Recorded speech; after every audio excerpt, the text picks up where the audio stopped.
everybody knows how to quote Genesis, but only a few people actually investigate it. We love to shout, "Let there be light," but we ignore the silence before the sound. Many people focus on the action, but I focus on the design and calculation. I don't just celebrate the light, I celebrate the wisdom that knew what that light should be and where it should go. So the question is not, what did God say? It is, what did he know before he spoke? Because power does not start in the mouth, it starts in the mind. So God didn't just create the trees, he understood the ecosystems that would sustain them. He didn't just create fish, he first created the water to hold them up. He didn't just create man, he designed the purpose before he formed the person.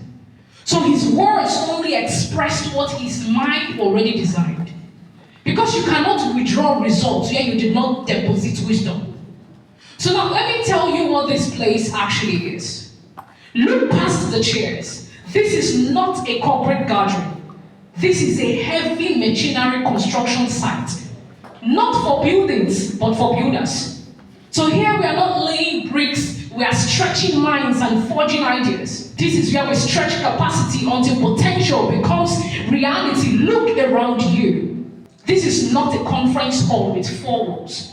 This is an arena of 4 dimensions: wisdom, knowledge, understanding, and the courage to execute. Because knowing something and doing nothing is just cheap entertainment. We are here because experience is too expensive to learn alone. Because nobody ever outgrows growth. And the moment you stop learning, you start dying. So now we've talked about the plan. But behind every plan, there is a planner. Behind every principle, there's a person. And the person I'm talking about is the only architect who designs destinies while men design buildings. The one who made it possible for us to be seated on these chairs today.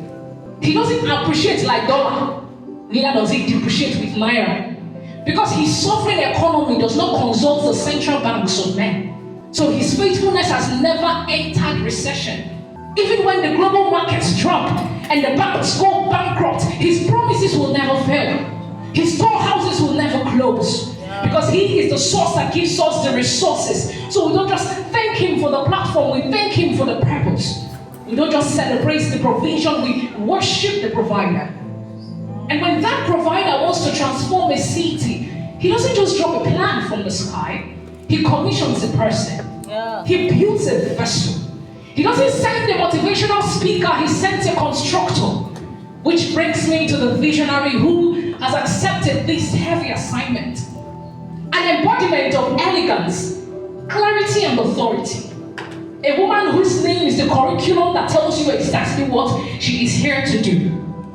We call her Mrs. Book because the work is already written in her name. The B stands for the blueprint she carries. The O is for the all that she brings. The O is for the outcomes she produces. The K is for the knowledge she shares instead of keeping to herself. She doesn't just teach, she is the lesson. A living manuscript of divine purpose. An embodiment of grace and strength.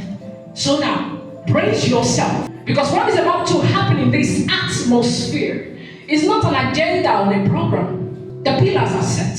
The moment is here. Ladies and gentlemen, welcome to the Growth House 25, where growth is intentional, excellence is standard, and builders never stop building. Thank you. Oh my